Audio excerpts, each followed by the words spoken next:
예수께서 여리고로 들어가 지나가시더라. 삭개오라 이름 많은 자가 있으니 세리장이요 또한 부자라. 그가 예수께서 어떠한 사람인가 하여 보고자 하되 키가 작고 사람이 많아 할 수 없어 앞으로 달려가서 보기 위하여 돌 무화과 나무에 올라가니 이는 예수께서 그리로 지나가시게 되밀어라. 예수께서 그곳에 이르사 쳐다보시고 이르시되 삭개오야 속히 내려오라. 내가 오늘 내 집에 유하여야 하겠다 하시니 급히 내려와 즐거워하며 영접하거늘 뭇사람이 보고 수군거려 이르되 저가 죄인의 집에 유하러 들어갔도다 하더라. 삭개오가 서서 주께 여짜오되 주여 보시옵소서. 내 소유의 절반을 가난한 자들에게 주겠사오며 만일 누구의 것을 속여 빼앗는 일이 있으면 내 갑절이나 갚겠나이다. 예수께서 이르시되 오늘 구원이 이 집에 이르렀으니 이 사람도 아브라함의 자손임이러라. 인자가 온 것은 잃어버린 자를 찾아 구원하려 함이니라. 아멘. 오늘 본문에 삭개오라 하는 한 사람이 등장합니다. 그 사람의 직업은 세리장입니다. 세리장이라는 단어가 좀 낯설죠. 예수님 당시로 돌아가면 그 당시 이스라엘은 로마의 지배를 받고 있었습니다. 로마 당국은 각 지역마다 세리장이라는 사람을 세워서 세금을 걷게 했습니다. 물론 세금으로 걷어들인 돈은 로마 황제에게 바쳐야만 합니다. 그렇다면 세리장은 로마인이 했을까요? 아니면 이스라엘 사람이 했을까요? 우리는 보통 로마인이 했겠다 싶지만 사실 그 당시 이스라엘 지역을 담당하는 세리장들은 다 이스라엘 사람이었습니다. 이스라엘 사람 중에서도 친로마향이 아주 강한 사람을 뽑아다가 세운 것입니다. 이스라엘 사람이면서도 로마에 충성한 사람들을 세리장으로 세운 것이죠. 그렇다면 이러한 세리장을 이스라엘 사람들이 좋아했을까요? 싫어했을까요? 당연히 싫어했을 것입니다.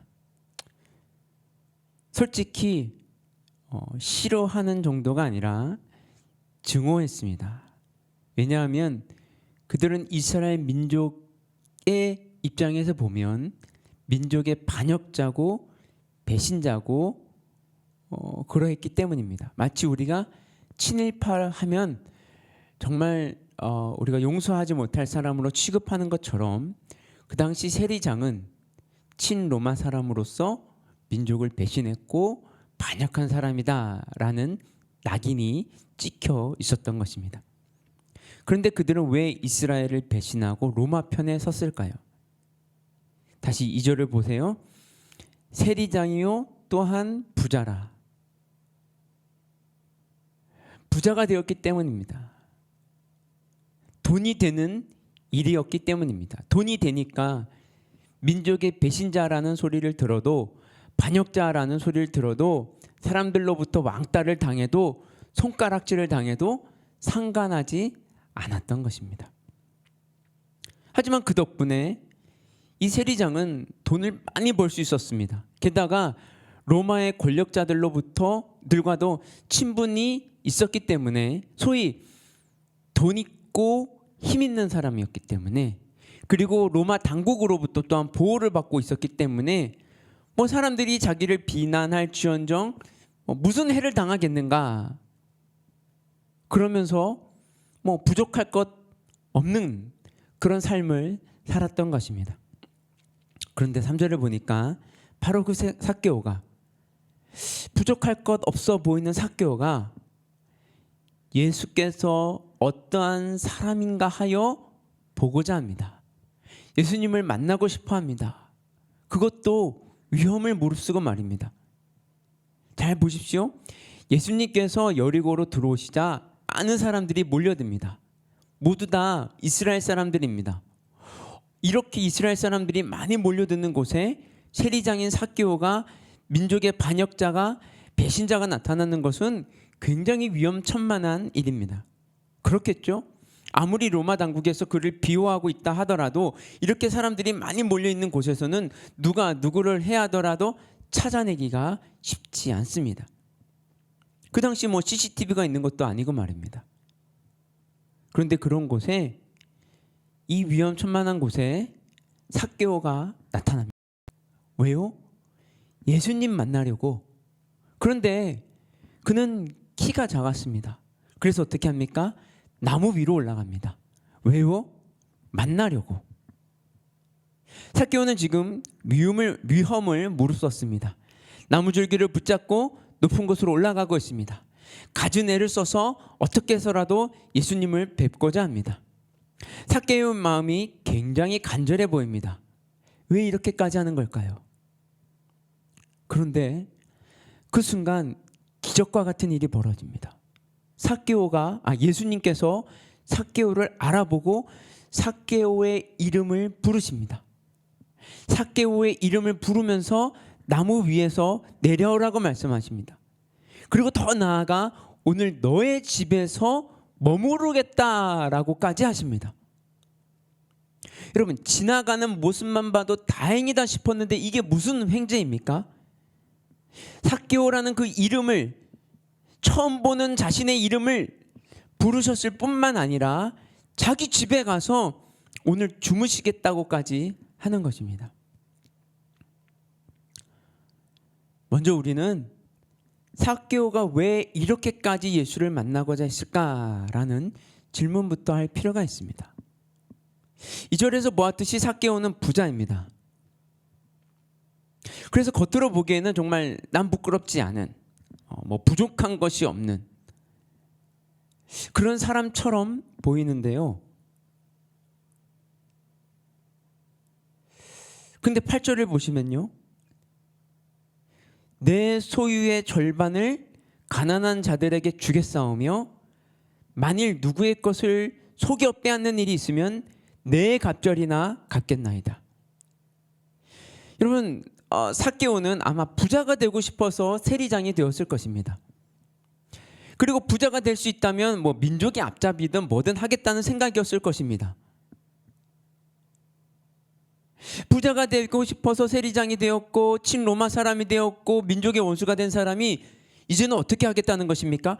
자기의 돈을 가난한 자들에게 나눠주겠다. 게다가 앞으로는 과도하게 세금을 징수하지 않겠다라고까지 말합니다. 삭개오는 왜 그토록 간절히 예수를 보고자 했을까요? 돈을 벌기 위해, 부자가 되기 위해 지금까지 그렇게 악착같이 살아온 인생에 대한 후회가 밀려왔기 때문입니다.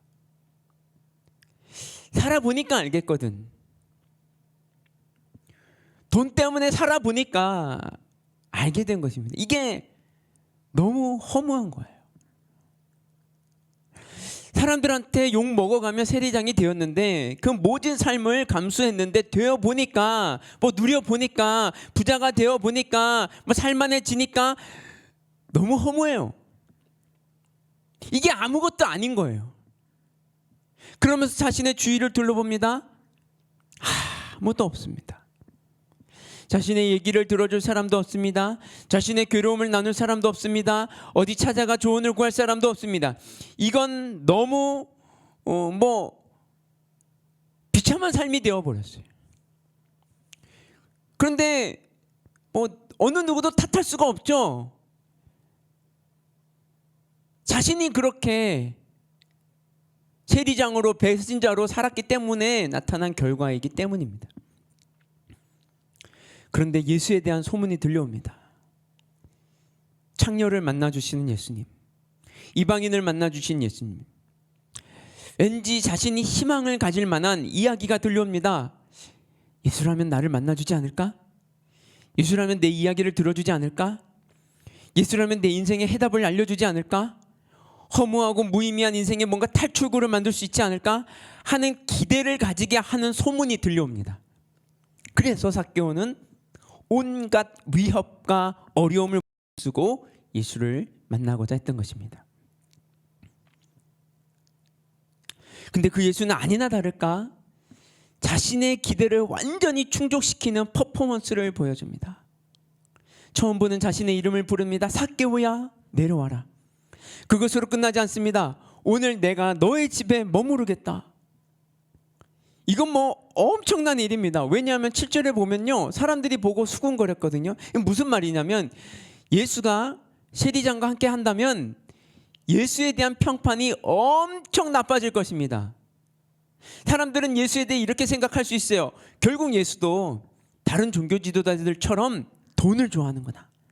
돈이 많은 사람과 가까워지려고 하는구나. 자신의 인기를 이용해서 돈을 벌려고 하는구나. 예수도 속물이네. 별거 없네. 이러한 악평을 감수하면서도 예수는 말하고 있는 것입니다. 내가 오늘 너의 집에 머무르겠다.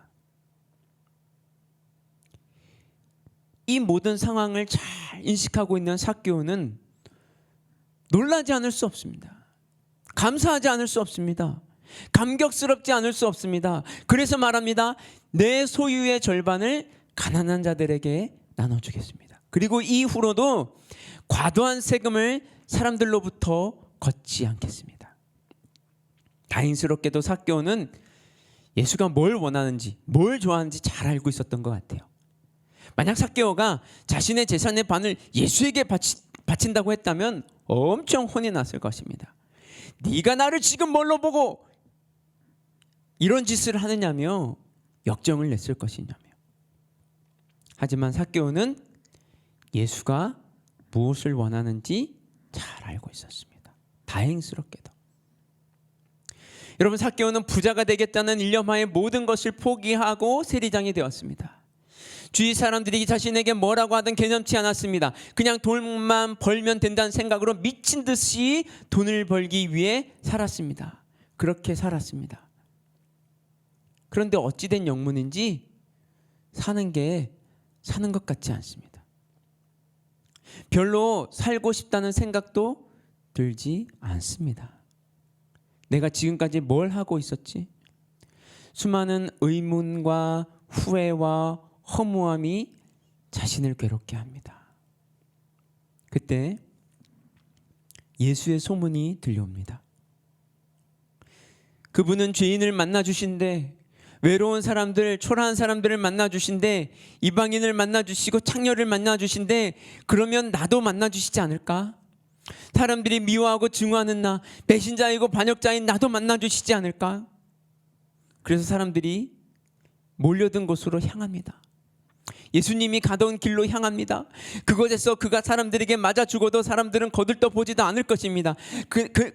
게다가 키가 작아서 예수를 볼 수가 없습니다. 그래서 이제는 나무 위로 기어오릅니다. 그런데 기적이 일어납니다. 예수가 자신의 이름을 부릅니다.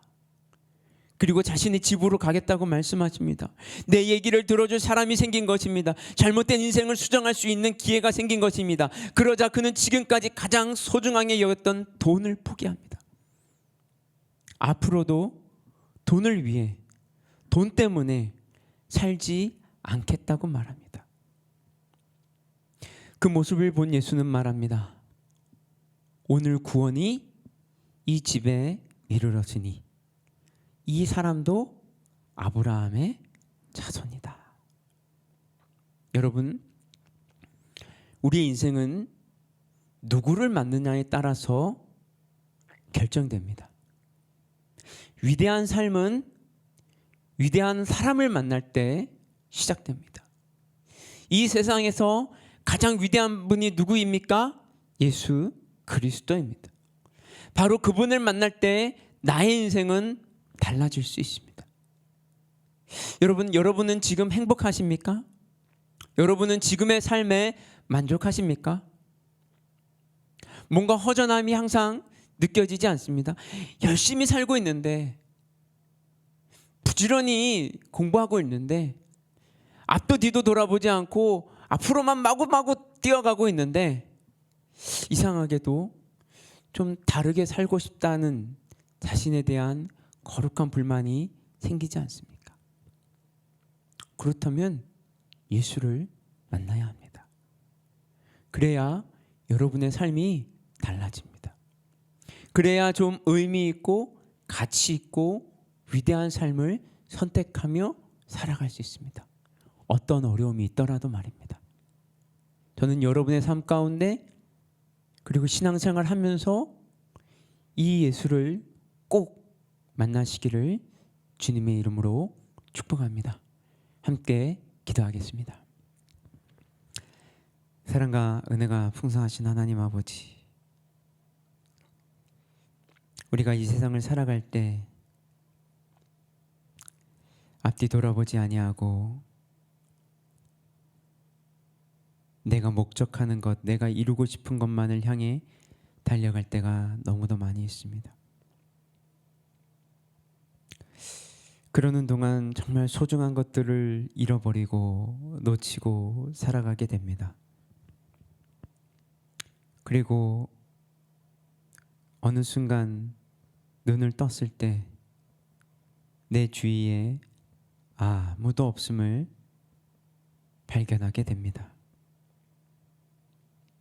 하나님, 만약 제가 이러한 삶을 살고 있다면